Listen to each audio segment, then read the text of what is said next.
श्री ध्रुव जी महाराज भगवान को ढूंढने के लिए चल दिए। महाराज वन में आए तो वन में आए, उनको ये नहीं मालूम कि बिना गुरु के भगवान कभी भी नहीं मिलते।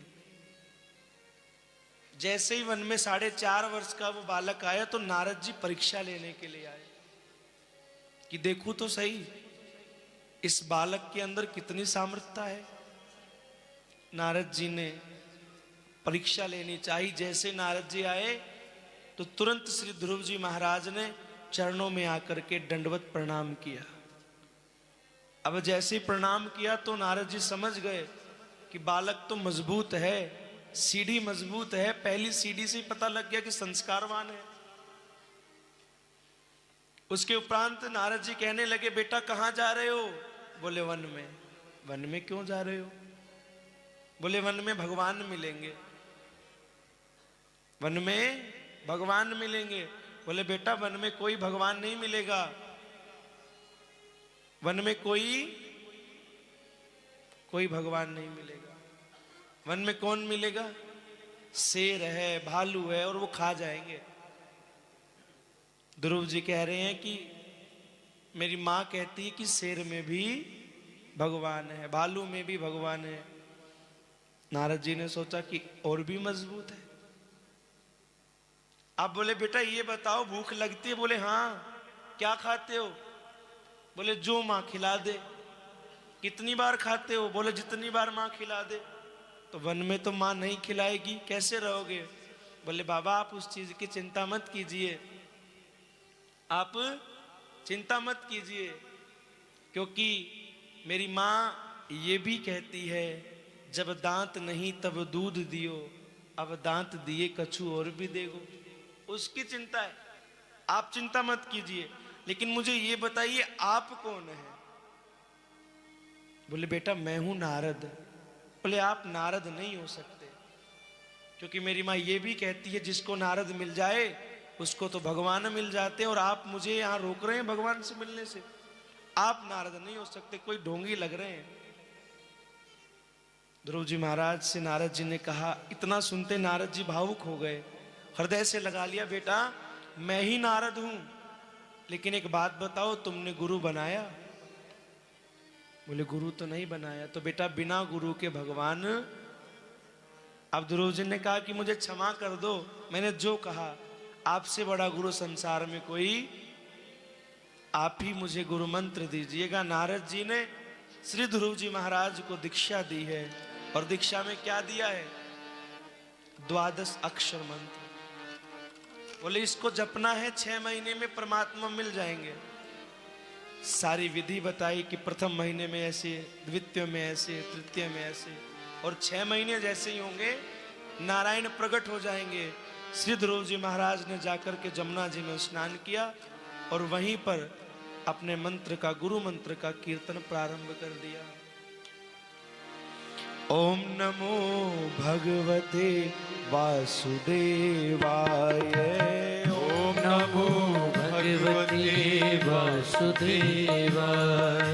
ओम नमो भगवते वासुदेवाय। ओम नमो भगवते वासुदेवाय।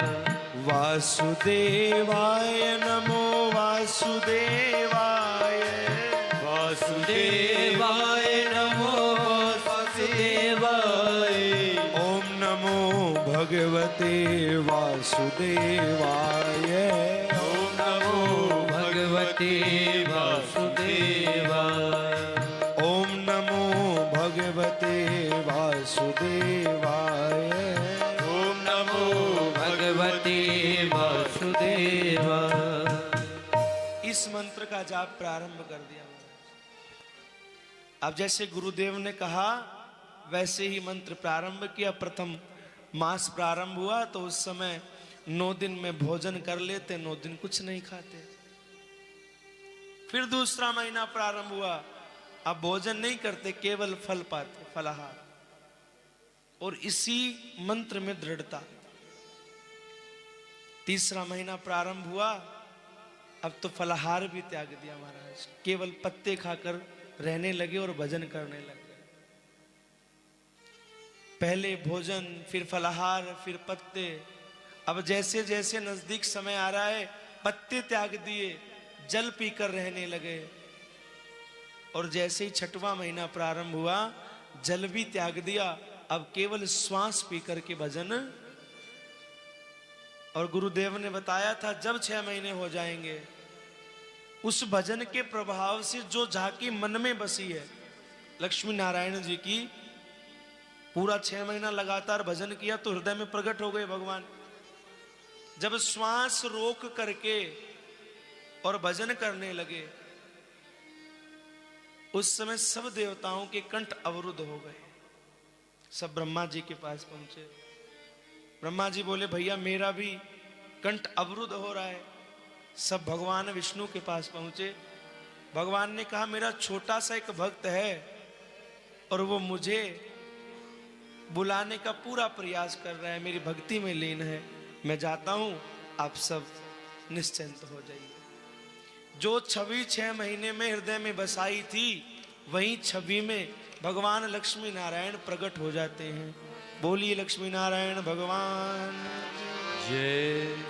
और ध्रुव जी महाराज से कहते बेटा आंखें खोलो। ध्रुव जी महाराज ने आंखें खोली तो भगवान ध्रुव जी को निहार रहे हैं और ध्रुव जी भगवान को, दोनों एक दूसरे को देख रहे हैं। और जब भगवान श्री नारायण ध्रुव जी को निहारते निहारते जब प्रश्न करते बेटा स्तुति करना चाहोगे? ध्रुव जी ने कहा प्रभु ना तो वाणी है और ना ज्ञान है, कुछ है ही नहीं, स्तुति कैसे करूंगा। उस समय भगवान श्री विष्णु ने अपने शंख का स्पर्श ध्रुव जी महाराज की गालों से करवाया। उनको संपूर्ण ज्ञान और वाणी आ गई और अपने वाणी के प्रभाव से बड़ी सुंदर भगवान श्री विष्णु की स्तुति कर रहे हैं ध्रुव जी महाराज। हे प्रभु, ना जाने कौन से जन्म के पुण्य उदय हुए, आपका दर्शन हुआ है। मैं आपके चरणों में कोटि कोटि प्रणाम करता हूं। आपके द्वारा मेरी वाणी आई है, आपके द्वारा मेरा खोया हुआ ज्ञान आया है। आपने आकर के दर्शन देकर मुझ पर बहुत बड़ी कृपा की। भगवान श्री मन नारायण कहने लगे ध्रुव, आपके लिए मेरा अवतरण हुआ है, आपके लिए प्रकट हुआ हूं, आप मांगिए, आप क्या मांगते हैं। ध्रुव जी ने कहा प्रभु कोई चाह नहीं है, ना भक्ति, ना शक्ति, ना मुक्ति, कोई इच्छा नहीं है। अब भगवान कहने लगे इच्छा तो है ध्रुव, क्या चाहिए वो बता। बोले प्रभु कुछ नहीं चाहिए। बोले या तो तू बता दे या मैं बताऊंगा। बोले प्रभु आपको तो पता है मैंने पिताजी की गोद में बैठने के लिए आपकी उपासना की है। वहीं भगवान ने ध्रुव जी महाराज को आशीर्वाद दिया और 36,000 वर्ष का राज दे करके भगवान अंतर ध्यान हो गए।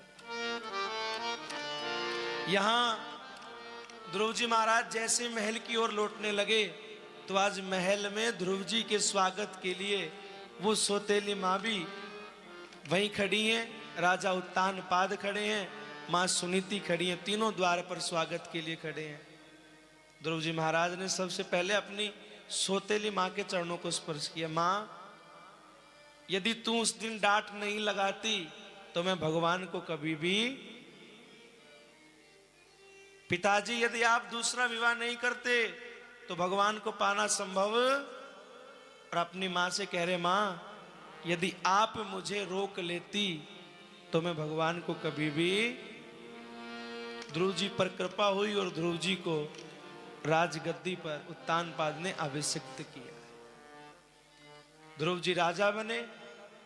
ध्रुव जी